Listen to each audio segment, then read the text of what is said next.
बोलो वृंदावन बिहारी लाल की जय। श्री राधा रमण लाल की जय। श्री राधा वल्लभ लाल की जय। श्री जगन्नाथ महाप्रभु की जय। सुभद्रा मैया की जय। श्री बलभद्र भैया की जय। श्री सुदर्शन जी महाराज की जय। लीलाचल धाम की जय। लक्ष्मी मैया की जय। समुद्र नारायण भगवान की जय। गुंडीचा धाम की जय। साक्षी गोपाल भगवान की जय। टोटा गोपीनाथ की जय। महादेव श्री लिंगराज भगवान की जय। सब संतन की जय। सब भक्तन की जय। सब विप्रन की जय। समस्त ब्रजवासीन की जय। महाप्रसाद की जय। नाम संकीर्तन की जय। जय श्री राम। निताय गौर हरि बोल।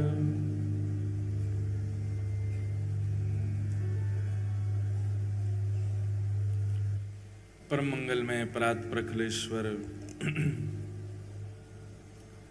अकारण करुणा वरुणालय भक्तवांछा कल्पतरु तड़िद्वत विनिंदित पीतांबरधारी श्री जगन्नाथ भगवान की अहितु की पावन कृपा से हम आप सब लोग भारत के समृद्ध प्रांत हरियाणा के इस हिसार शहर में एकत्रित हुए हैं। हमारे प्यारे गिरधर लाल जी का अति प्रिय परिवार श्री निताई गौर परिवार हिसार और इस समस्त परिवार के हमारे समस्त भाई बंधुजन, समस्त माताएं बहनें हरिनाम संकीर्तन के माध्यम से भक्ति मानस के चित्त में प्रकट कराते हैं। हमारे दिव्य भैया दिव्यदास जी, उनके साथ में हमारे नितिन भैया और परिकर के सारे भैया, सबके नाम तो नहीं, वे सब भैया ही हैं, सबरे भैया और सब माताएं बहनें, सबको हमारा बहुत बहुत जय श्री कृष्ण। जोर से बोलो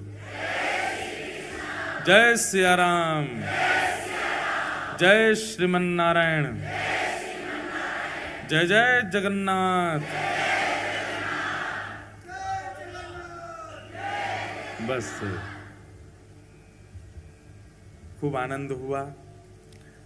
हिसार में फिर से भक्ति की ये रस धारा प्रवाहित होने के लिए हम आप सब लोग इकट्ठे हुए हैं और इस बार का जो प्रसंग है, इस बार का जो भाव है, अति सुंदर श्री जगन्नाथ रसोत्सव।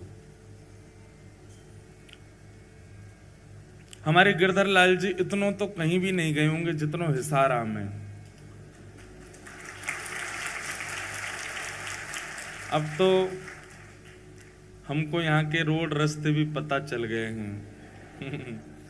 पिछली साल ही 2 बार आना हुआ, तो 2 बार में ही हमको तो बहुत कुछ, जैसे ही पंजाब से आए तो यहाँ हिसार में प्रवेश किए तो वहीं से ही मैंने कहा मैप बंद करूं, मैं बताता हूँ कहाँ से जाना है। हमको पता है, इतना याद हो गया है। कमरा भी हमको पता हमारा कौन सा कमरा है और मुझे अनुभव था कि उसके जो पर्दे हैं वो पर्दे कैसे हैं। ऊपर 3री मंजिल पर धूप के कारण बहुत गर्म रहता है। 15 मिनट पहले फोन करके कहा एसी चला देना, वो गर्म हो जाता है कमरा। एक चीज मैं भूल गया था कि वहां बाथरूम भी गर्म हो जाता है। तिलक लगाने गया तो इतना पसीना आया क्योंकि धूप रहती ऊपर।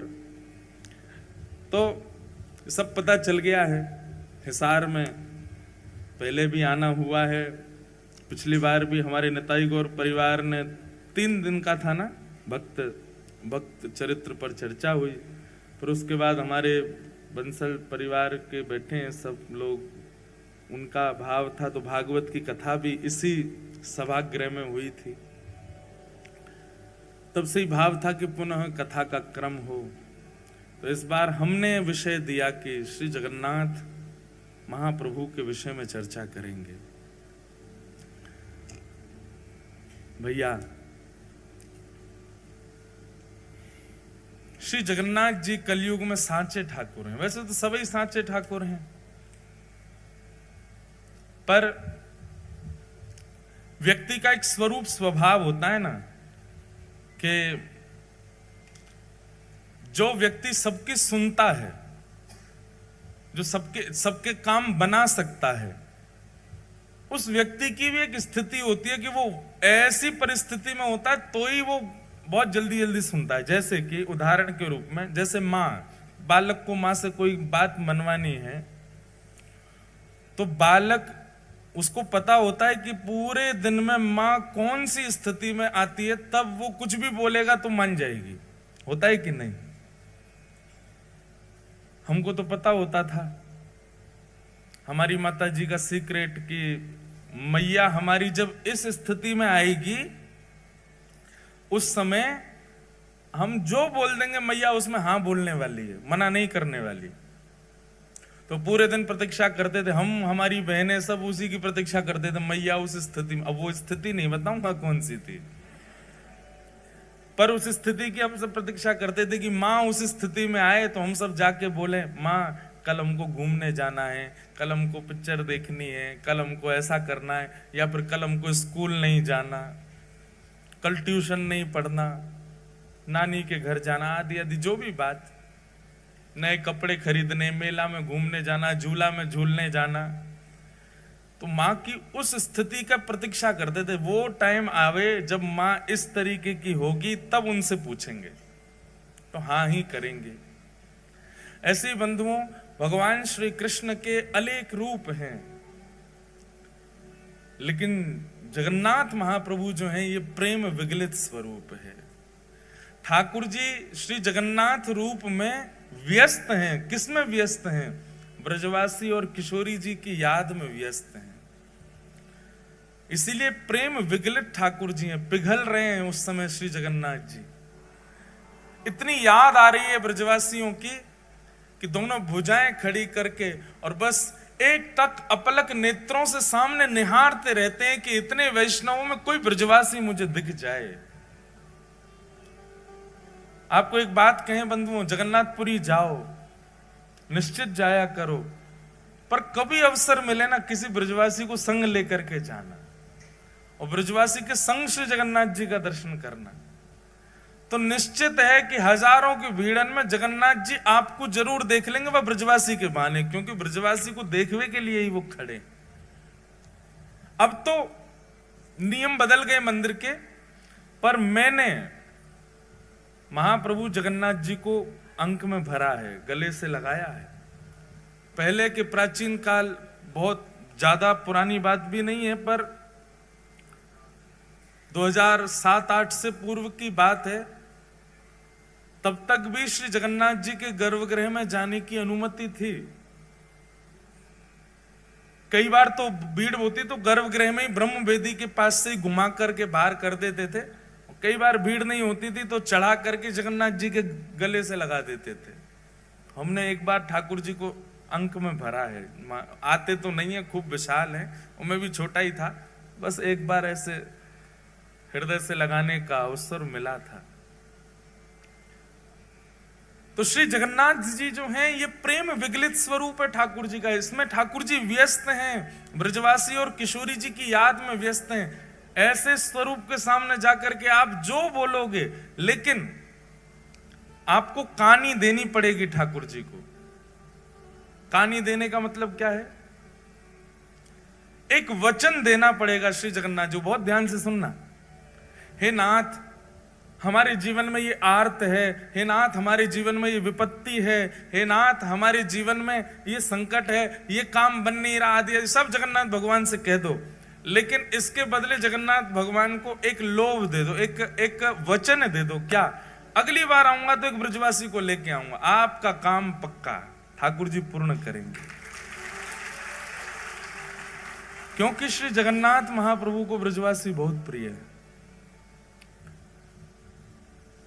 हमारे स्वामी श्री हरदास जी की वाणियों में कहीं ऐसा प्रसंग आता है,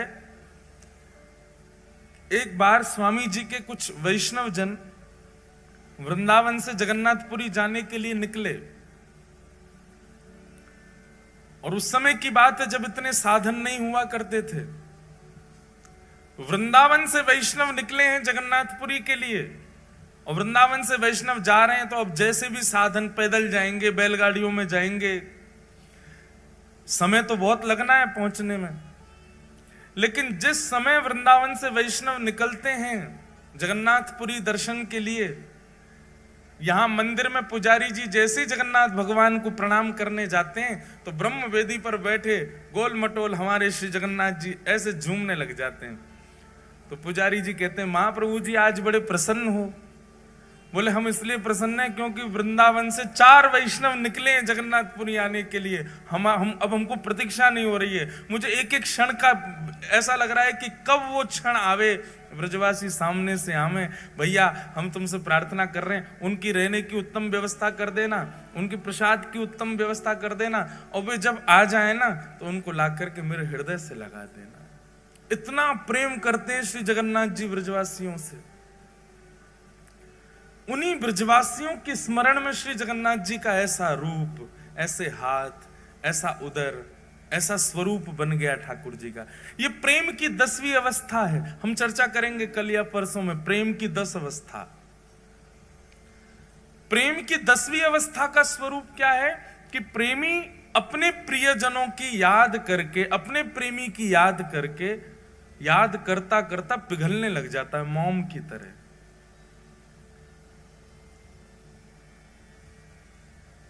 श्री जगन्नाथ महाप्रभु ब्रजवासियों की याद में पिघल गए।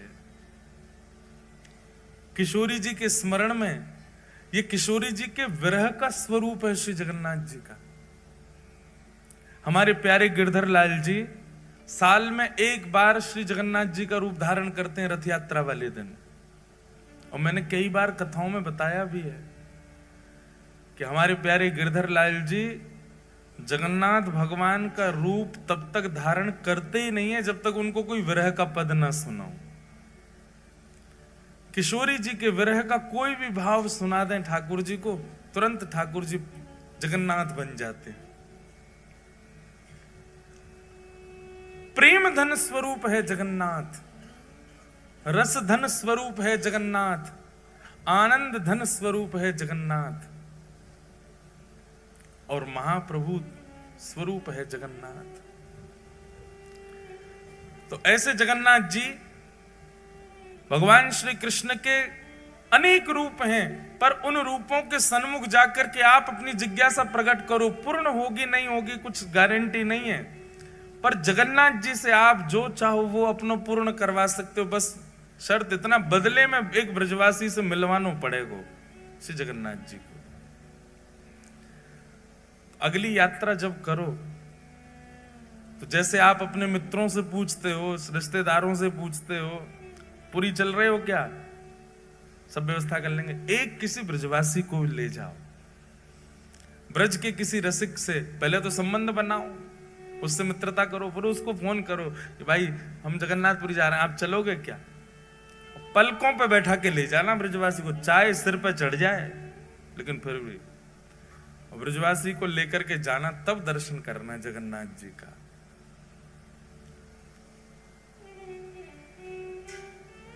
बड़ो प्यारो लाल है, बड़ो प्यारो ठाकुर है श्री जगन्नाथ।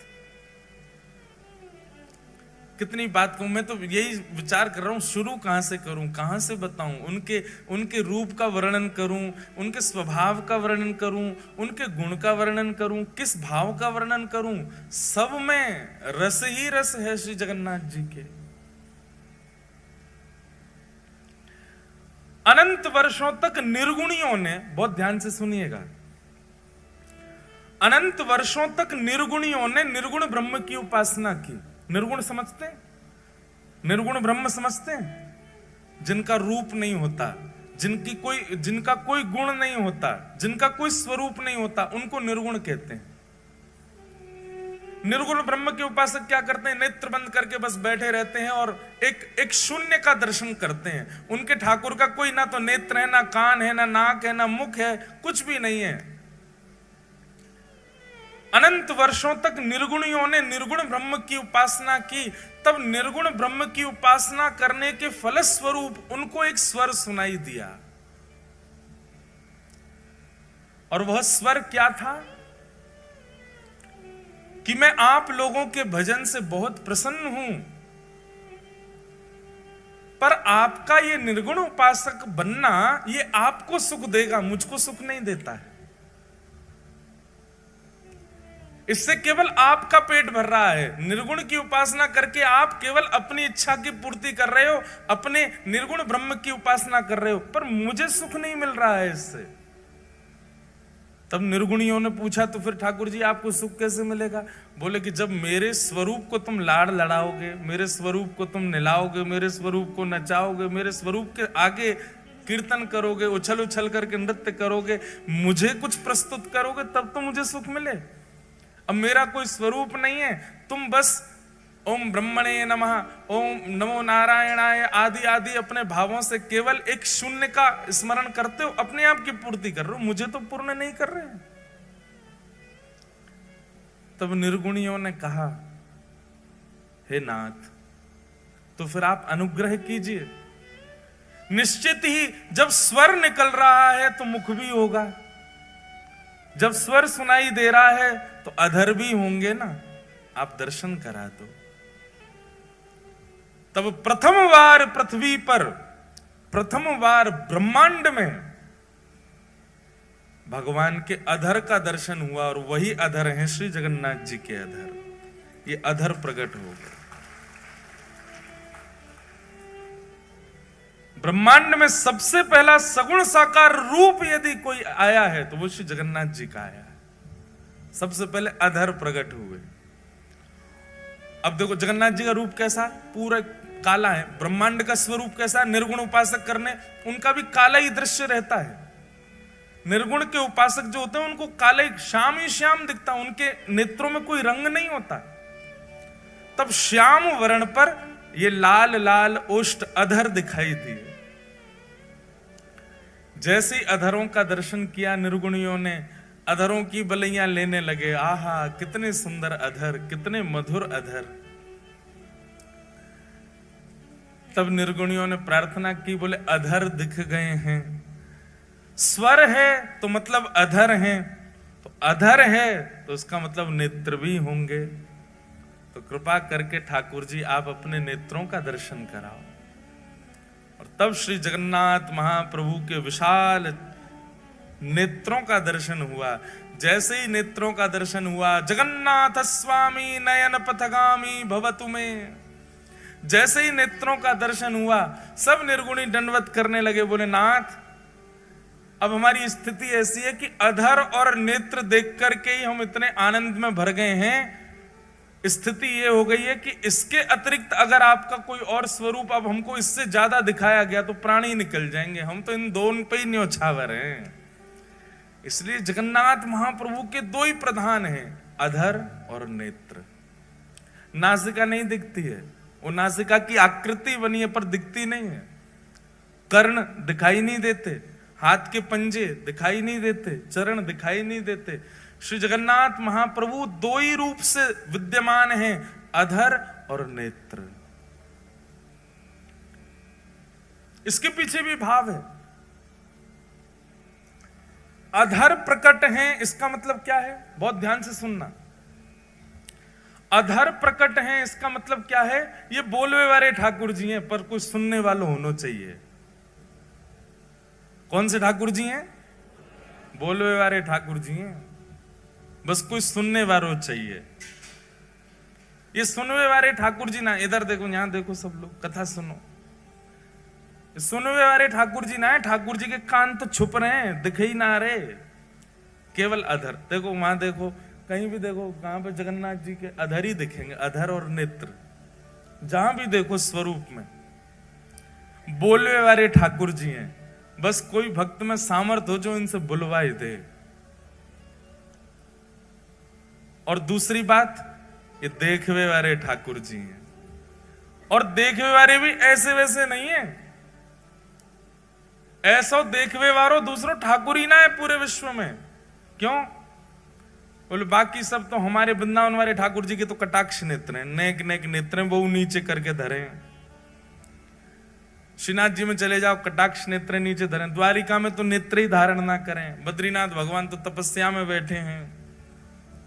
लेकिन जगन्नाथ प्रभु बोले एक तो नेत्र हैं, वो भी थोड़ी बहुत ना खोल रखे, इतनी जोर से खोल रखे कि महाराज कोई बच नहीं जाए मुंह से। बच नहीं जाए मतलब भय के कारण नहीं, बच नहीं जाए कहीं मतलब मेरे नेत्रन से कोई चूक के चलो नहीं जाए, मैं सबको देख लूं।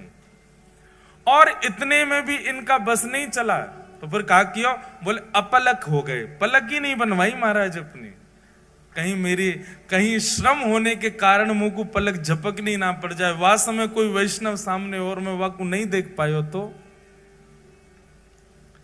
इसलिए अपलक नेत्र है, विशाल नेत्र है, सबको देखते हैं।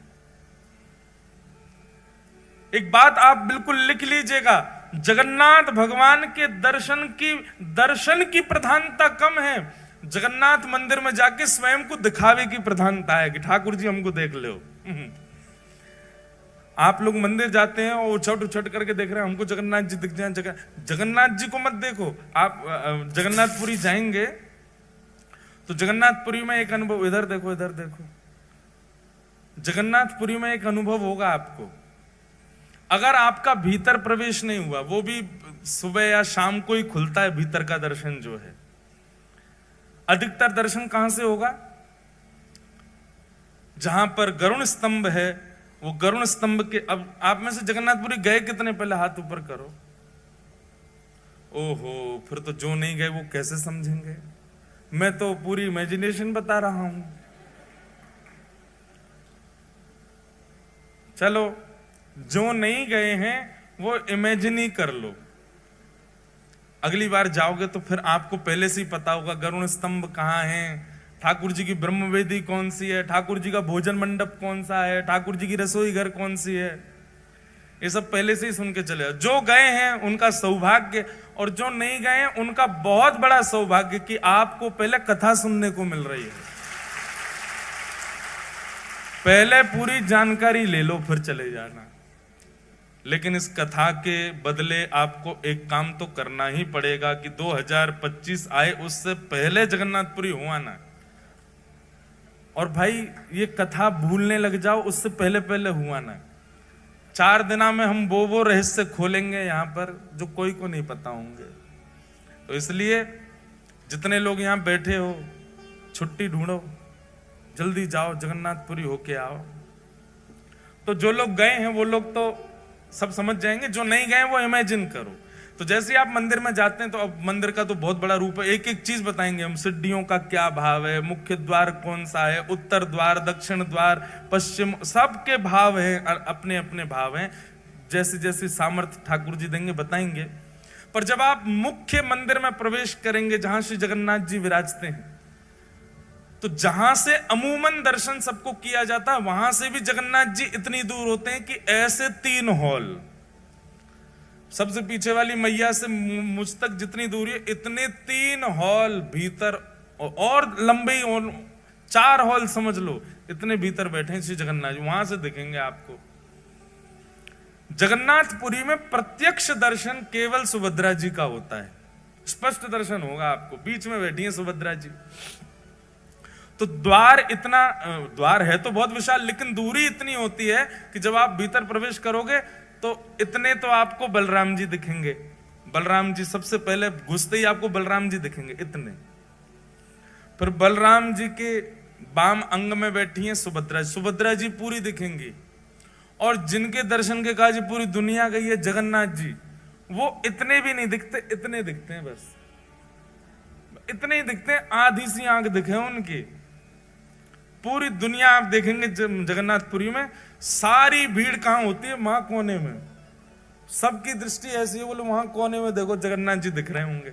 वो जगन्नाथ जी कितने दिखते हैं, कितनों कोने में घिस लो इतने ही दिखते हैं, वो इससे ज्यादा नहीं दिखते। इसका मतलब क्या है? जगन्नाथपुरी में श्री जगन्नाथ जी को देखवे के काजे उमड़ो मत। जगन्नाथ जी कह रहे हैं हमने सबको देखवे के काजे, सुभद्रा जी बीच में बैठा रहेंगे, बस तुम खुद को दिखा दो कि तुम आए हो, और तुम मुझे देख पाओ नहीं देख पाओ बिल्कुल चिंतित मत हो, पर मेरी दृष्टि तुमको देखे ही लेगी। इतने बड़े बड़े नयन महाराज बना के काय को खड़े हैं हम, ये अपलक नेत्रन से काय को खड़े हैं, ताकि तुम मुझे दिख जाओ। अच्छा, श्री जगन्नाथ जी के नेत्र विशाल क्यों है? क्योंकि वो सबको देखते हैं। और ये दो ही प्रधानता है श्री जगन्नाथ जी के रूप में, अधर और नेत्र। बाकी सब जगह हमारे वृंदावन में राधा रमन जी सब जगह प्रधानता बाकी अदा है, हाथ ऐसे हैं, पाम त्रिभंग लली हैं, मुकुट ऐसा है। जगन्नाथ जी की दो ही प्रधानता है, नेत्र और अधर।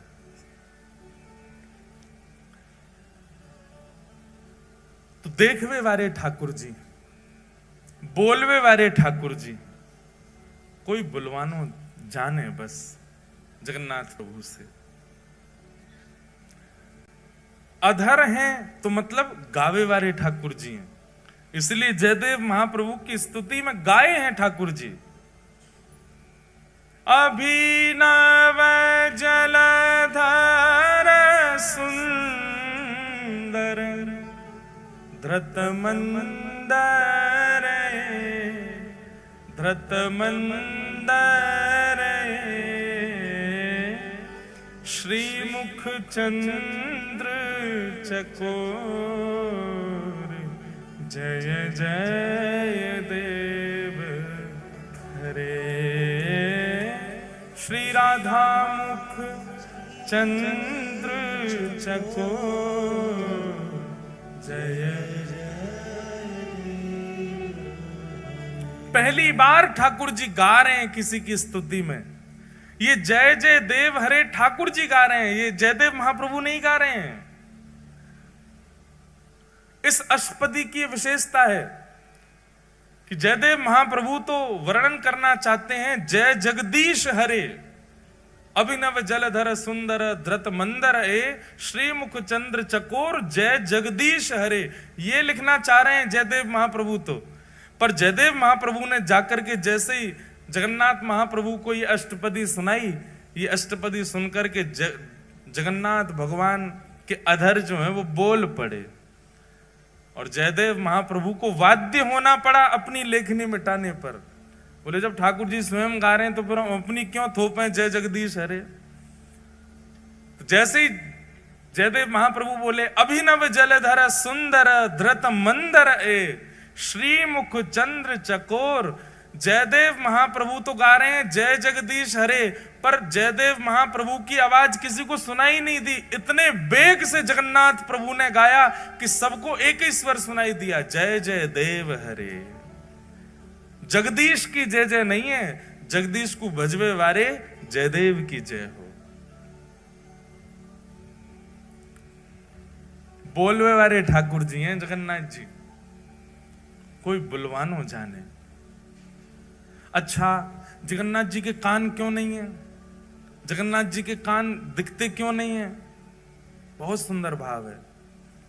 बोले जगन्नाथ महाप्रभु कहते हैं, बोले कोई मेरो भक्त आर्त नाद आर्त भाव से मुंह को पुकारे, और वास्तव में वाकी रक्षा के लिए, वास्तव में वाकू दर्शन देवे के लिए मैं जैसे ही जाऊंगो, मेरे बगल में ये बैठी है मेरी बहन सुभद्रा, उबा के बगल में बैठे हैं बलराम जी, जे दोनों मुंह को रोकेंगे, अरे लाला कहां को जा रहा है, कौन के पास जा रहा है। और कहीं सुदर्शन जी ने या गरुण जी ने बता दिया कि फलाने भक्त के पास जा रहे हैं, तो ये दोनों तुरंत उसकी पूरी लिस्ट निकालेंगे। अरे वो तो अच्छा खाता भी नहीं है, वो तो अच्छा व्यक्ति भी नहीं है, उसके अंदर तो काम भी है, उसके अंदर तो लोभ भी है, उसके अंदर तो द्वेष भी है। ये सब मुझे उसके अवगुण बता करके मुझे रोकने का पूरा प्रयास करेंगे। जैसे कई बार होता है, बच्चे कहीं जाना चाहते हैं तो माता पिता उसको रोकने के लिए उस स्थान की खूब सारी बुराइयां कर देते हैं। अरे झूला में नहीं झूलना चाहिए, उसके पेच ढीले हो जाते हैं, झूला गिर जाता है, कितने लोग मर जाते हैं। आइसक्रीम नहीं खानी चाहिए, क्यों? बोले दूध जो होता है वो सड़ा हुआ होता है। मैगी नहीं खानी चाहिए, क्यों? बोले इसमें गिराड़ होती हैं। ऐसे अवगुण बताते हैं तो बच्चे क्या होता है, डर जाते हैं। चॉकलेट नहीं खानी चाहिए, इसमें कीड़ा पड़ जाते हैं पेट में, पेट की सब चर्बी खा जाते हैं। बच्चे डर के मारे बोलते हैं अच्छा तो नहीं खाएंगे, फिर भी बच्चे खा तो जाते हैं। ऐसे ही श्री जगन्नाथ भगवान जब किसी भक्त पर कृपा करने के लिए जाते हैं तो ठाकुर जी ने मन में विचार किया, ये बगल में बैठे बलभद्र जी और सुभद्रा जी जी मानेंगे नहीं, ये जबरदस्ती उस व्यक्ति के अवगुण मुझको सुनाएंगे। अरे तुम किसके पास जा रहे हो, वो तो ऐसा है, वो तो ऐसा है, वो तो ऐसा है। नेक नेक आगे आ जाओ भैया, ये आगे आके जाएंगे कहां, इनके पीछे कौन आवेगो? अच्छा जगह है, पीछे वारे हो आप, बुरो मत मानियो कि जेल से मैं बैठा दिए हैं। आप सब बहुत प्यारे हो हैं, बस ये थोड़ी व्यवस्था के लिए है। नेक नेक और याकू ये रेलिंग जो है इसको कल थोड़ा नेक और आगे है जाए तो देख लियो, बाकी आपकी इच्छा। बोलो जगन्नाथ महाप्रभु की। ऐसी रूखी जय बोल रहे हो हैं, ठाकुर जी आंख फाड़ के खड़े हैं, तुम ऐसे बोल रहे हो श्री जगन्नाथ महाप्रभु की। तो जगन्नाथ महाप्रभु ने मन में विचार किया, मेरा कोई भक्त मुझे बुलाएगा। सब लोग इधर देखो, आते जाएं बैठते जाएं, बस बाकी सब लोग बैठ जाओ। महाराज बैठ जाओ, इनको बैठा दो, बैठ जाओ, बैठ जाएंगे सब अपने आप।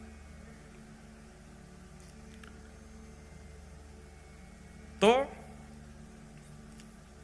ठाकुर जी ने मन में विचार किया, बोले मैं भक्त पर कृपा करने जाऊंगा, जे बलभद्र सुभद्रा जे मानेंगे नहीं, उसके अवगुण मुझको बताएंगे। लेकिन एक दिन जगन्नाथ भगवान ने क्या किया, जैसे ही किसी भक्त पर कृपा करने जा रहे थे तो बलभद्र सुभद्रा ने पूछा कहां जा रहे हो? तो उत्तर सुदर्शन जी ने दिया, बोले वहां जा रहे हैं उस भक्त के पास। बोले कौन भक्त? तब गरुण जी बोले वहां जा रहे हैं। महाराज बलराम जी लेके उसके सारे अवगुण बताने लगे। सुभद्रा जी कहने लगी वो तो ऐसा है, वो तो ऐसा है, उसके अंदर तो इतना काम है, वो तो क्रोधी है, वो तो लोभी है, लोभ के चक्कर में आपको याद कर रहा है, वैसे बिल्कुल याद नहीं करता है, आदि आदि सब बात कहने लगे। ठाकुर जी चुपचाप चलते ही जा रहे हैं, रुके ही नहीं रहे। ताऊ दादा बोले अरे लाला सुनना है रहो, इतनी देर तक कह रहा हूं मैं। ठाकुर जी फिर भी नहीं सुने, चलते गए चलते गए चलते गए। और जब उस भक्त के यहाँ पहुंच गए, भक्त के यहाँ पहुंच करके और सीधे उस पर कृपा कर दी। वहां पर कृपा करके अनुग्रह करके वाकू जो भी वाको भाव हो वो पूर्ण कर दियो। जैसे ही ठाकुर जी वहां पर कृपा करके लौटने लगे, बलराम जी खड़े गए, अरे लाला तू सुने ना है, तेरो बड़ो भैया मैं इतनी देर तक कह रहा हूं, तू ऐसे इन पर कृपा मत करे कर, जी बहुत लोभी व्यक्ति है, बहुत ऐसा है। सोई ठाकुर जी ऐसे कपड़ा पहन के रखते हैं, जगन्नाथ जी को कभी देखो मुफलर सा पहन के रखते हैं यूं, एक दिखाते हैं, दिख जाए तो ये हमारे जगन्नाथ जी। देखो जगन्नाथ भगवान कैसे कपड़ा पहने, ऐसे पहन के रखें जैसे कितनी सर्दी लग रही है इनको। सर्दी नहीं लग रही है, जो कान छुपा के बैठे हैं अपने। बलराम जी बोल रहे लाला तू सुने ना है, चलो जाए कहीं भी मुंह उठा के, और हमारी बातन ने ना माने। ठाकुर जी बोले कहा बोल रहे, सुनाई ना दे रही तो? अरे रुको। तब ठाकुर जी ने एक कपड़ा पीछे किया, बोले हाँ इतनी देर तक कहा बोल रहे, मुझको तो सुनाई ना दियो, मेरे तो कान छुपे रहे ना, मैं सुन ही ना पाऊं। तब सुभद्रा जी बोली कितनो चतुर है लाला, जाने अपने कान जामारे छुपा रखे हैं कि जे कोई भक्त पे कृपा करवे जाए और वास्तव में मैं और आप कहीं वह भक्त के अवगुण बताएंगे तो या कुछ सुनने पड़ेंगे, या हमारे पहले ही कान ढक के बैठने की, ताकि कोई भक्त पर मैं कृपा करवे जाऊं, वहां के अवगुण में कोई बताए तो वो पहले ही समझ जाए भैया मेरे कान छुपे, मैं सुन ना रहा हूं, मैं तो जाऊंगो वहां पर कृपा करके आऊंगो। इसलिए जगन्नाथ प्रभु के कान नहीं दिखते। बड़े अद्भुत हैं श्री जगन्नाथ जी, अपने कान छुपा के बैठे हैं। कोई महाप्रभु जी का अत्यंत निकट से दर्शन कर रहा हो, पीछे वाला कह रहा है देखो इसको तो इतने बढ़िया दर्शन हो रहे हैं, ठाकुर जी ये इतना योग्य नहीं है, हम योग्य हैं। ठाकुर जी उस समय भी यही कह रहे हैं, भैया मुझे सुनाई ना दे रही है, मेरे कान बंद हैं। जो मेरे समीप आ गए हो वो मेरो है, जो मेरे दृष्टि के आगे आ गए हो, मैं वाकई कोई अवगुण विचार ना करूं। कैसे कैसे भक्तन पर श्री जगन्नाथ जी ने अनुग्रह किया है। हम व्यासपीठ पर बैठ करके कलम तोड़ करके कह सकते हैं पूरे ब्रह्मांड में सबसे दयालु यदि कोई है तो वो श्री जगन्नाथ जी, बहुत दयालु। इतनी दया कोई ठाकुर के भीतर नहीं है जितने हमारे श्री जगन्नाथ जी में। आप लोग कहेंगे आप तो व्यास हो, व्यासन को एक ही काम है जाकी कथा करें, वही के पक्ष में चले जाएं। ऐसी बात नहीं है। हम चाहे कितनी कथा करें, हम गिरधर लाल जी के उपासक हैं, उनके कान पे पट्टा बांध के आया हूं, कहीं सुन नहीं ले। और सुन ले तो कहा है, एक ही तो हैं, कोई अलग थोड़े हैं। वही राधा रमण हैं, वही श्रीनाथ जी हैं, वही जगन्नाथ हैं। सबसे बड़े कृपालु ठाकुर यदि पूरे विश्व में यदि कोई है तो वो श्री जगन्नाथ जी। इतने दया में भरे हैं, इतने अवगुण शून्य दृष्टि है श्री जगन्नाथ जी की। कितना भी बड़ा कोई व्यक्ति, कितना भी अभागा क्यों ना आ जाए, ठाकुर जी उसमें भी दोष नहीं देखते। ऐसे महाप्रभु जगन्नाथ। श्रीमद् भागवत जी में जगन्नाथ शब्द का सबसे पहले उच्चारण किसने किया? जगन्नाथ जी कलयुग के नहीं है, जगन्नाथ जी द्वापर के नहीं है, जगन्नाथ जी त्रेता के भी नहीं है, जगन्नाथ जी अनंत है। मैंने वर्णन किया ना कि सगुण साकार रूप में सबसे पहले किसी को दर्शन अगर किसी भाव का हुआ तो जगन्नाथ जी का हुआ। सगुण रूप के ही हम सब उपासक हैं, हम सब के अलग अलग रूप के ठाकुर हैं, पर इन सगुण रूपों में सबसे पहले दिखने वाले जो ठाकुर जी सगुण रूप से जो दिखे हैं साधकों को, भक्तों को, वो श्री जगन्नाथ जी। आज के नहीं है ठाकुर जी, अनंत काल से हैं। बस इंद्रद्युम्न पर कृपा करने के लिए और कलयुग के वैष्णवों पर अनंत कृपा करने के लिए वही जगन्नाथ भगवान एक रूप में प्रकट हो गए। ठाकुर जी तो अनंत हैं श्री जगन्नाथ जी। तो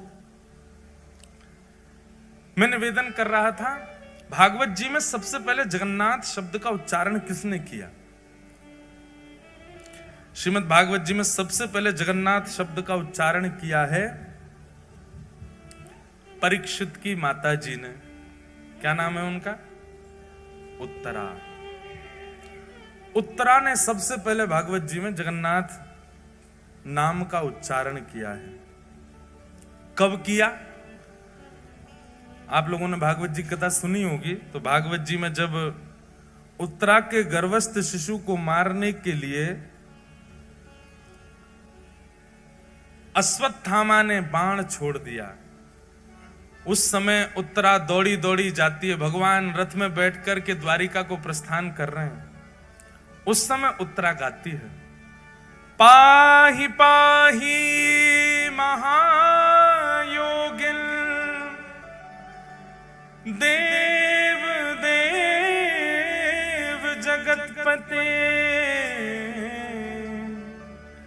नान्यम तद्भयं पश्ये यत्र मृत्यु परस्परम नान्यम तद्भयं पश्ये यत्र मृत्यु परस्परम। जगन्नाथ जी को सबसे पहले पुकारा है श्रीमद् भागवत जी में उत्तरा ने। नाथ शब्द का अर्थ क्या होता है? नाथ किसको कहते हैं? रक्षक को नाथ कहा जाता है। किसको कहते हैं? रक्षक को। और मानव का रक्षक कौन होता है? रक्षक को ही नाथ कहते हैं और रक्षक को ही पति कहते हैं। पति को भी रक्षक, पति शब्द का अर्थ भी रक्षक ही होता है। कुल का रक्षक, पत्नी का रक्षक, बच्चों का रक्षक, वही पति।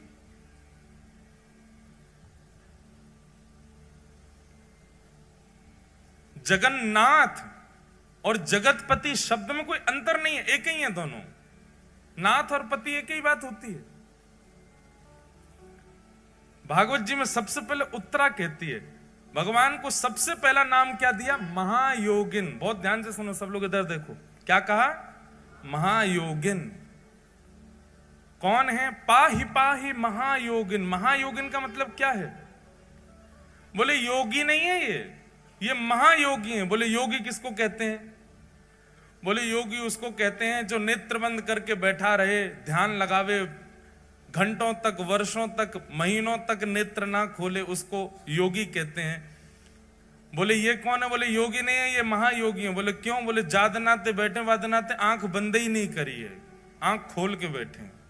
आंख बंद करके बैठना ये एक योगी कर सकता है, और कोई भी कर सकता है। आंख बंद करके कोई भी बैठ सकता, पर आंख खोल करके बैठना ये योगी नहीं कर सकता, ये तो महायोगी कर सकता है। आप नेत्र खोल करके अपलक नेत्रों से कितनी देर बैठ सकते हो? ज्यादा से ज्यादा 30 सेकंड, 1 मिनट। न का देर में आंसू आने लगेंगे, आंखें लाल पड़ जाएंगी महाराज, पलक आपको झपकनी पड़ेगी। तो नेत्र बंद करके बैठना ये कोई बड़ी बात नहीं है, लेकिन फिर भी योगी मान लेंगे हम नेत्र बंद करके बैठने वाले को। पर ये कौन है? बोले ये तो महायोगी है। ये महायोगी क्यों है? बोले नेत्र खोल करके बैठे, अपलक नेत्रों से बैठे, झपकते ही नहीं है। पाहि पाहि महायोगिन। और कौन है? बोले देव देव, देवों के भी देव हैं। सारे देवता आते हैं और सब आकर के श्री जगन्नाथ जी को प्रणाम करते हैं। महाप्रभु जगन्नाथ जी के संपूर्ण मंदिर में 33 कोटि देवता हैं। पूरे मंदिर में सब प्रणाम करते हैं, सब नीचे आकर के हाथ जोड़ करके खड़े रहते हैं। तो कौन है? बोले देव देव, देवों के भी देव हैं। और कौन है? बोले तब नामकरण हुआ जगतपते। जगतपति, जगत के रक्षक, जगत के नाथ श्री जगन्नाथ जगतपति हैं। ये पूरे विश्व की रक्षा करते हैं, पूरे जगत की रक्षा करते हैं। दो अर्थ होते हैं भगवान के नाम के। एक तो अर्थ है जगत के नाथ, और दूसरा जब हम जल्दी जल्दी बोलते हैं जगन्नाथ, मतलब जग के अन्न के नाथ। अब जगतनाथ कहो, जग के अन्न के नाथ कहो, बात एक ही हो जाती है। अन्न से ही हम सब लोगों का पोषण होता है। उस अन्न के जो स्वामी हैं वो जगन्नाथ। एक प्रकार से जगन्नाथ कहने का मतलब यह है कि हम सब पत्नी, हमारे पति कौन है?